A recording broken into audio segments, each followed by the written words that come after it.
coração. E também no nosso passado, né? Muitas coisas do nosso passado que a gente tenta e teima em levar para frente, sendo que o Senhor está falando, deixa lá, já está com o nome de passado, né? Eu já lancei do mar do esquecimento. Mas muitas vezes a gente mesmo não se perdoa. A gente carrega culpas do passado. Mas como se livrar disso, irmãos? Como se livrar das coisas que nos atrapalham na nossa corrida para chegar ao nosso maior prêmio? Como se livrar? Esquecendo. O que é esquecer? Perder a lembrança, não lembrar, não pensar. Agora, o não pensar é automático. De repente, você está ligado a algo do passado lá que aconteceu, está atrapalhando a tua vida hoje. É automático o esquecimento, irmãos? Não é automático, irmãos. É uma escolha.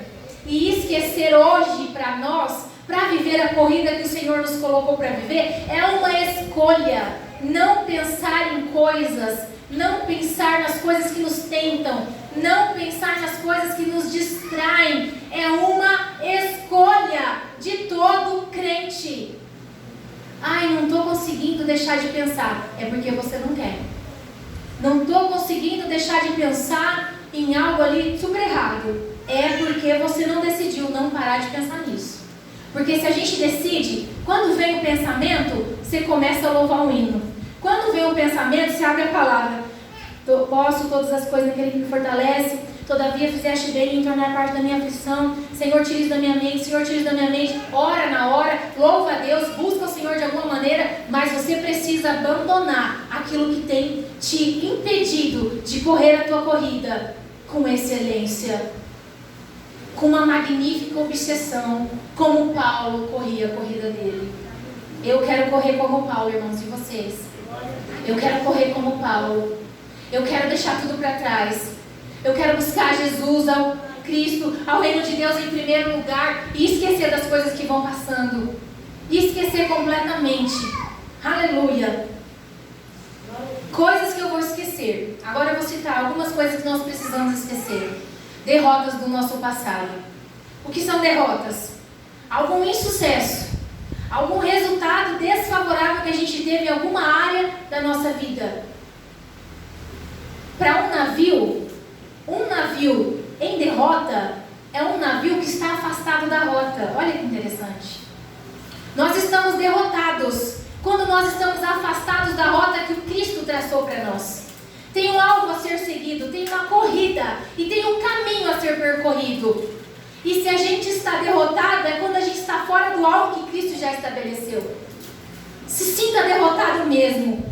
Se sinta derrotado mesmo, porque quando eu olhei para mim e um dia lá atrás eu me vi fora da rota que o Senhor estabeleceu, eu senti tristeza, remorso, arrependimento e eu quis voltar.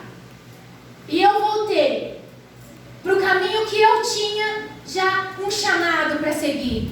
E glória a Deus que eu tomei essa decisão.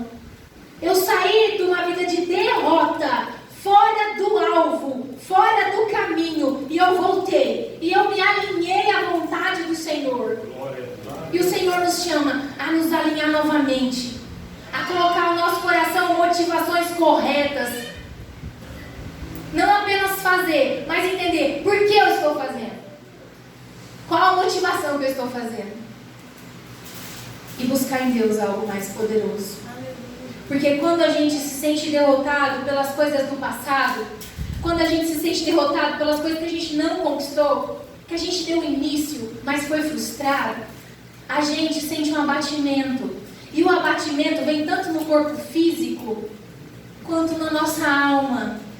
E se vir na alma, da depressão, da angústia, da síndrome do pânico, da perturbação na mente, da insônia. Por isso nós temos que abandonar, por decisão própria, todas as derrotas e lembranças das coisas que foram desfavoráveis na nossa vida. Segunda coisa, pecados. O que é pecado? É o que fazemos quando o nosso coração não está satisfeito em Deus. Tudo que a gente faz quando o nosso coração não está satisfeito com Deus é pecado, porque a gente vai querer fugir daquilo que Deus tinha programado para nós. A gente vai querer fazer exatamente ao contrário daquilo que o Senhor tinha planejado. É aquilo que confronta e desagrada o coração de Deus. E há 3 coisas que a gente deve fazer com os nossos pecados: abandonar, mudar de vida e esquecer. Abandona, muda de vida e esquece. Por que eu devo esquecer? Porque o próprio Senhor já disse, Colossenses 3,13, assim como o Senhor vos perdoou, assim também perdoai vós. Irmãos, perdoe a você e perdoe aos outros. Perdoe os seus pecados, porque Jesus já perdoou. E perdoe aos outros também. Nós temos que nos libertar disso. A gente às vezes recebe o perdão de Jesus, mas nós mesmos não nos perdoamos. E se você se arrependido, está arrependido, mudou de vida, meu irmão, não deixa que isso seja um fardo pesado para você carregar. Porque nós não somos capazes de carregar essas coisas. Entrega para o Senhor, porque Ele já perdoou. Terceira coisa que nós devemos abandonar: as rixas, as brigas, as contendas. Povo de Deus, não é normal haver contenda no meio de nós. Não é normal. Porque isso é obra da carne. Toda briga, toda contenda, toda confusão não é obra do Espírito Santo em nós. É obra da carne em nós. E nós precisamos abandonar. E o ditado já diz: quando um não quer, 2 não brigam. Se está tendo briga, se está tendo confusão, é porque ambos estão querendo. E o Espírito Santo mandou eu perguntar aqui essa noite: como anda a tua casa? Como anda a paz dentro da tua casa? Está vendo confusão? Está vendo contenda? Qualquer coisa você se estressa com teu marido? Qualquer coisa os teus filhos, qualquer coisa que eles fazem, uma mínima coisa, já te faz enlouquecer dentro de casa? Te faz brigar, sair do controle, perder o seu domínio próprio, perder a paciência na corrida que Paulo nos ensina? O Senhor manda perguntar, irmãos, não foi eu não. Quando eu estava montando essa palavra, o Senhor falou: pergunta da casa, como anda a tua casa? E eu analisei a minha casa. Porque quando a gente ministra a palavra, né, o primeiro a ser ministrado é quem está aqui. Como anda a nossa casa? Como anda a paz dentro da nossa casa?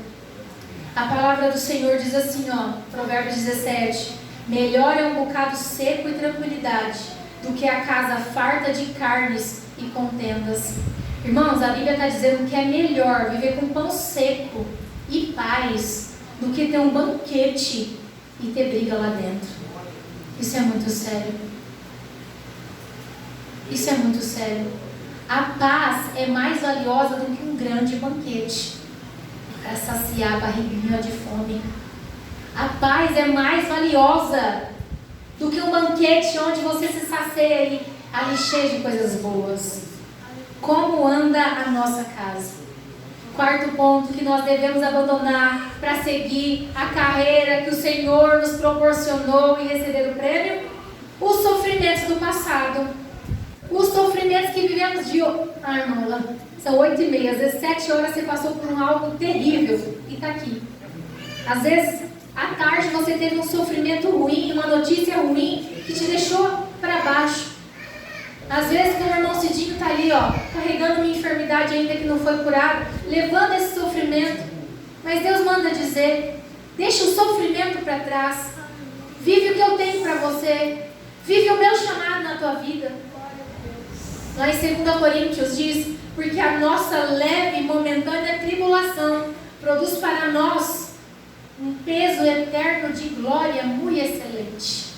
A palavra está dizendo que tudo que a gente vive agora na terra, em carne e osso aqui, essa vida que temos para viver, é uma tribulação leve e momentânea. Leve porque o que Jesus passou foi muito, muito, muito, muito pior. Momentânea porque é curto. A gente não fala a vida é curta? A nossa tribulação também é curta. Tem um momento em que vai chegar o fim de toda a tribulação.